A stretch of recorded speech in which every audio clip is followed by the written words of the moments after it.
பிரியமானவர்களே, உங்கள் யாவருக்கும் ஆண்டவராகிய இயேசு கிறிஸ்துவின் நாமத்தினாலே காலை வணக்கத்தையும் வாழ்த்துதலையும் தெரிவித்துக் கொள்கிறேன். கர்த்தருடைய கிருபை நம் அனைவரோடு கூட இருப்பதாக. இந்த நாளின் காலை வேளையிலும் கர்த்தர் நமக்கு தருகிற வேத வார்த்தை அப்போஸ்தலனாகிய பவுல் கொரிந்தியருக்கு எழுதின 2ஆம் நிருபம் 4வது அதிகாரம் 8வது வசனம் இவ்விதமாய் சொல்லுகிறது: நாங்கள் எப்பக்கத்திலும் நெருக்கப்பட்டும் ஒடுங்கி போகிறதில்லை, கலக்கமடைந்தும் மனமுறிவடைகிறதில்லை என்று சொல்லி வேதம் நமக்கு கூறுகிறது. எனக்கு அருமையானவர்களே, இந்த காலை வேளையிலே நான் உங்களோடு கூட விதமாய் பேச விரும்புகிறேன். எப்பக்கத்திலும் நெருக்கப்பட்டும் ஒடுங்கி போகிறதில்லை. என்னை கேட்டுக்கொண்டிருக்கிற என் அன்பு தேவனுடைய பிள்ளைகளே, தேவனுடைய பிள்ளைகளுக்குரிய விசேஷித்த கிருபை என்ன தெரியுமா? எந்த பக்கத்திலே நெருக்கப்படுகிற பொழுதும் அவர்கள் ஒடுங்கி போகிறது அல்லாவிட்டால் அந்த நெருக்கத்தினாலே அவர்கள் அழிந்து போகிறதில்லை என்று சொல்லி வேதம் நமக்கு குறிப்பிடுகிறது. என்னை கேட்டுக்கொண்டிருக்கிற என் அன்பு தேவனுடைய பிள்ளைகளே, ஒரு வேதாகம சம்பவத்தின் மூலமாய் நான் இதை உங்களுக்கு ஞாபகப்படுத்தலாம் என்று நினைக்கிறேன். நமக்கு தெரிந்த ஒரு வேதாகம புருஷன் தான் யோசேப்பு. இந்த யோசேப்பினுடைய வாழ்க்கையை நீங்கள் எடுத்துக்கொள்வோம் என்று சொன்னால், நெருக்கங்களின் மத்தியிலும் இதோ மன முறிவுகளின் அல்லாவிட்டால் மன வேதனைகளின் மத்தியிலுமே தான் வளர்ந்து காட்டினவன் இந்த யோசேப்பு.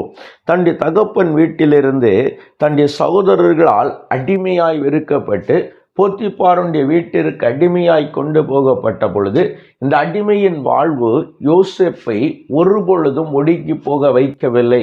மாறாய் இந்த அடிமையின் வாழ்விலே இந்த அடிமையினுடைய தன்மையிலும் கூட யோசேப்பு உயர்ந்தவனாய் நின்றான் என்பதாய் மாத்திரம் பார்க்க முடிகிறது.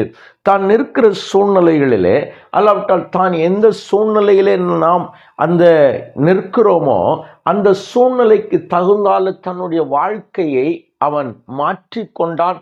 அந்த சூழ்நிலையிலே வாழ பழகி கொண்டான், கற்றுக்கொண்டான். போத்திபாருடைய வீட்டிலே போத்திபார் தனக்கு முன்னாய் வைக்கப்பட்ட ஆகாரத்தை தவிர வேறு எதை குறித்தும் யோசேப்பிடத்தில் கேள்வி கேட்கவில்லையாம். காரணம் என்ன? யோசேப்பு உண்மையுள்ளவனாயிருந்தான். தன்னுடைய சகோதரர்கள் தன்னை அடிமையாய் அனுப்பிவிட்டார்களே, தன்னுடைய சகோதரர்கள் தன்னை அடிமையாய் விற்றுவிட்டார்களே என்று சொல்லி அவன் தன்னை வருத்தி கொள்ளவில்லை, அல்லாவிட்டால் அதை நினைத்து அவன் உட்கார்ந்து போகவில்லை, வளர ஆரம்பித்தான். இப்படி அவன் அந்த அடிமையின் வாழ்விலே வளரும் பொழுது கூட போத்திபாருடைய மனைவியால் பொய் குற்றம் சாட்டப்பட்டு ராஜாவினுடைய கட்டளையால் சிறை சேதம் பண்ணப்படுகிறவர்கள் வைக்கப்படுகிற அந்த சிறையிலே இருந்த பொழுதும் அங்கும் அவன் அந்த நெருக்கத்திலும் அவன் ஒரு பொழுதும் தன்னை வருத்தி கொள்ளவில்லை, அல்லாவிட்டால் ஒடுங்கி போகவில்லை. மாறாய் அந்த நெருக்கத்திலும் அவன் வளர ஆரம்பித்தான். பாருங்கள், அங்கு 2 பேர் சொப்பனம் காண்கிற பொழுது இந்த யோசேப்பு, நான் கண்ட சொப்பனத்தின் மூலம்தான் நான் இந்த நிலையிலே வந்து நிற்கிறேன், சொப்பனத்திற்கு அர்த்தம் சொல்லுதல் கூடாது, அல்லாவிட்டால் சொப்பனம் காண்பது என்பது அது மோசமான ஒரு காரியம் என்பதை அவன் ஒருபொழுதும் அவன் நினைக்கவில்லை. மாறாய் அவன் சொன்னான், சொப்பனங்களுக்கு அர்த்தம் சொல்லுகிறவர் தேவன். நன்றாய் கவனித்து பாருங்கள், தன்னுடைய நெருக்கத்தின் மத்தியிலும் தான் ஒடுக்கப்படுகிற பொழுதும் அவன் தேவனை சார்ந்திருந்தான். தேவனை சார்ந்திருந்தபடியினாலே கர்த்தர் அவனை உயர்ந்த அடைக்கலத்திலே கொண்டு வைத்ததை நாம் பார்க்க முடிகிறது. என்னை கேட்டுக்கொண்டிருக்கிற என் அன்பு தேவனுடைய திருச்சபையே, நெருக்கப்படுகிறீர்களா? சுற்றியும் என்னை நெருக்குகிறார்கள் என்று சொல்லுகிறீர்களா?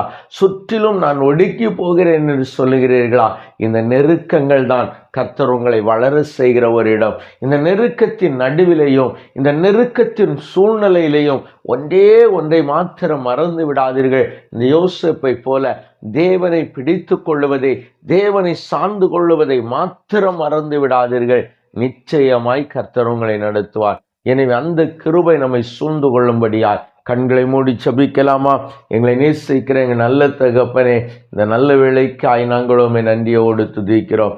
நீர் நல்லவர் அல்லவா? நீர் மகிமையானவர் அல்லவா? அந்த மகிமையான கிருபைகளுக்காய் உமக்கு நன்றி ஆண்டவரே. இப்பொழுதும் என் தேவனுடைய தெய்வீக அன்பும் கிருபையும் தயவும் காருண்யமும் ஐயா எங்களை சூழ்ந்து கொள்ளும்படியாய் கர்த்தர் எங்களை தம்முடைய கிருபையினால் நடத்தும். ஆண்டவரே, நெருக்கங்கள் மத்தியில் எங்களை வளர செய்கிற கர்த்தர் ஆண்டவரே, இந்த நாளில் உம்முடைய பிள்ளைகள் எங்கெங்கெல்லாம் நெருக்கப்படுகிறார்களோ ஆண்டவரே, நெருக்கங்களின் மத்தியில் நின்று யாரெல்லாம் இந்த வேளையில் உம்மை கூப்பிடுகிறார்களோ அத்தனை பேரையும் கர்த்தர் வளர செய்து விசாலத்திலே கொண்டு வைக்க வேண்டும் என்று ஜெபிக்கிறோம்.